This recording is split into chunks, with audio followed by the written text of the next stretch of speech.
हरि ओम. अमृतानुभव. योगदास श्री जय गणेश जोशी यांचे प्रवचन. अध्याय 2. सद्गुरु स्तवन. ओवी क्रमांक 22. आकाश हे सावयव, न बंधे आकाशाची हाव. ऐसे कोणी एक भरीव, आकाश जो. अर्थात आकाश साकार आहे, सद्गुरू भरीव आकाश आहेत. यास्तव आकाशाने सद्गुरूंच्या बरोबरीची हाव धरू नये. माऊलींनी येथे सद्गुरूंचा महिमा सांगण्यासाठी सर्वात मोठ्या अशा आकाशाची उपमा दिली आहे. भौतिक वस्तू जगत पंचमहातत्वांपासून निर्माण होते आणि पंचमहातत्वांमध्ये सर्वात भव्य आकाश आहे. माऊलींना सांगायचे आहे की आकाश जरी सर्वात मोठे भव्य असले तरीही त्याची तुलना सद्गुरूंशी होऊ शकत नाही. याचा मतितार्थ असा आहे की सद्गुरू हे सर्वात महान आहेत. आकाश पोकळ असते, त्याला आकार आहे. ते रिकामे असल्यामुळे ते कोणालाही सामावून घेते. तेथे अनेकता आहे, तेथे एकतेचा अभाव आहे. यामुळे स्वाभाविकच तेथे परिपूर्ण शुद्धता पावित्र्य टिकत नाही. ते बहुरंगी आहे. ते त्या वेळच्या परिस्थितीप्रमाणे निळे, पांढरे, काळे इत्यादी अशा निरनिराळ्या रंगात रूपात दृश्य होते. सद्गुरू भरीव आहेत. आत्मब्रह्म ज्ञानाने समृद्ध आहेत. ते आकाशाच्याही पलीकडे सदा ब्रह्मावस्थेत असतात. त्यांना आकाशाची मर्यादा नाही. ते निराकार आत्मस्वरूप आहेत. ते सर्वांना सामावून घेतात. तथापि रिकामे असल्यामुळे नव्हे, तर आत्मब्रह्म ज्ञानाने समृद्ध असल्यामुळे सामावून घेतात. या योगे तेथे आत्मब्रह्माचे उपासकच सामावले जातात. यामुळे तेथे अनेकता असूनही त्यात एकता, एकरूपता आहे. याचा परिणाम म्हणून तेथे परिपूर्ण शुद्धता आणि पावित्र्य सहजच असते. यास्तव माऊली सांगतात की आकाशाने त्याची तुलना सद्गुरूंशी व्हावी अशी हाव इच्छा करू नये.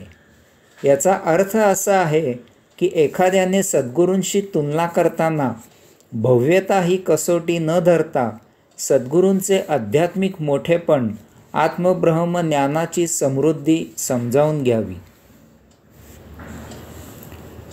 ओवी क्रमांक 23. चंद्रादी शिशितळे, घडली जयाचेनी मेळे.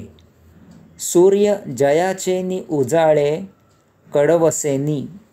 अर्थात सद्गुरू साधकांना एका बाजूला चंद्रासम शीतलता आणि दुसऱ्या बाजूला सूर्यासम तेज देतात.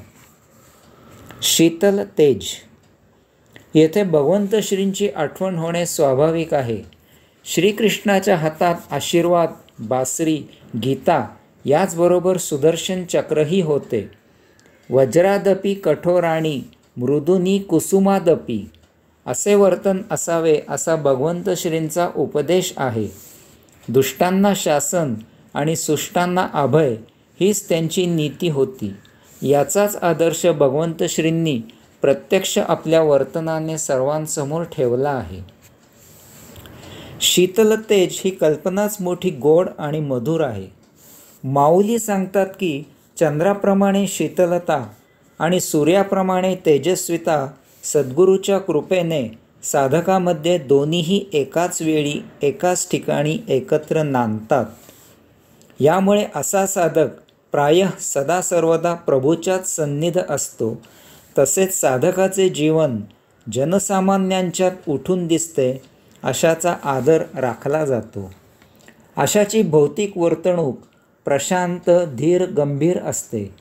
असा साधक सदा शांत असतो. जे काही सांगायचे ते तो शांतपणे व्यक्त करतो. त्याचे नित्य वर्तन, नित्य हालचाल शांत असते.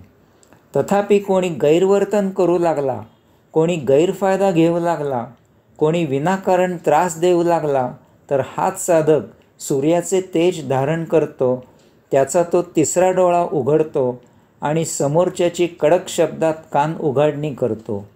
प्रसंगी आवश्यक असल्यास यापेक्षाही उग्र कृती करतो. या शीतल तेजाचा साक्षात्काराशीही संबंध आहे. सद्गुरू साधक साक्षात्कारी होऊन मुक्त होण्यासाठी प्रयत्नशील असतो. सद्गुरू साधकांना ध्यानसमाधी लावायला शिकवितो. जेव्हा ध्यानसमाधी साध्य होते आणि यथाकाळी यात प्रगती होऊन साधक ध्यानसमाधीमध्ये पूर्णपणे आत उतरतो, ध्यानसमाधी गहन होते, त्यावेळी तो देहातीत होतो. त्याला त्या दिव्य, परम, धवल, अतिप्रखर, अतितेजस्वी, अति ओजस्वी अशा प्रकाशाचे दर्शन होते. एकाच वेळी हजारो सूर्य एकदम उगवलेले असावेत असा तो महादिव्य परमप्रकाश असतो. यावेळी साधक या दिव्य दर्शनाच्या मध्यभागी राहून तो सर्व बाजूने त्या तेजःपुंज दर्शनाने घेरला जातो. तथापि याच वेळी असा हा महादिव्य परमप्रकाश चंद्राच्या चांदण्याप्रमाणे महाशीतल असतो. साधकाला त्याचा जराही दाह होत नाही. हेच ते परमशीतल तेज असते. याचे दर्शन सद्गुरू साधकाला करवून देतो. हा सद्गुरूचा साधकाला महाप्रसाद असतो. यायोगे साधक साक्षात्कारी होतो, मुक्त होतो. ओवी क्रमांक 24. जीवपणाचे नित्रासे यावया आपुलिये दशे, शिवही मुहूर्त पुसे जया जोशियाते.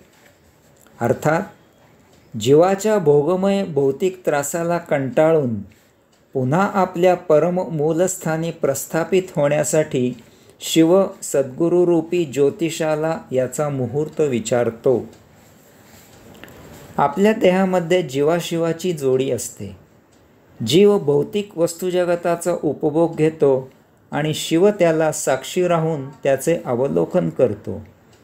अशा प्रकारे उपभोग घेत असताना जीव आत्मप्रेरणेने उपभोग घेत असतो.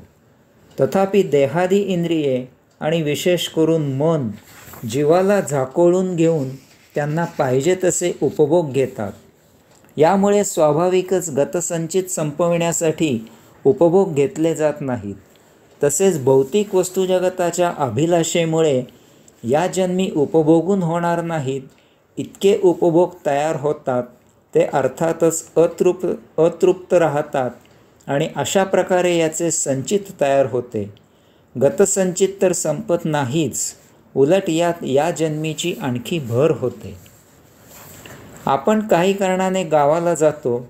तेथे ते काम झाले की आपल्याला आपल्या मूलग्रामाची ओढ लागते आणि आपण आपल्या मूलग्रामी परत येतो. किंवा नोकरी, काम, धंदा या निमित्ताने आपण अन्य ठिकाणी स्थायिक होतो.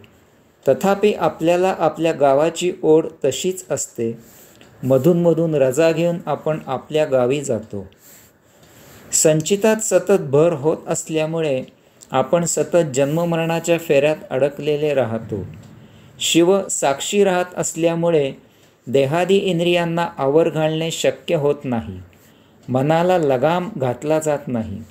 याचा परिणाम म्हणून या जन्ममरणाच्या फेऱ्यामधून सुटका होण्याची वाट पाहून शिव कंटाळतो, वैतागतो.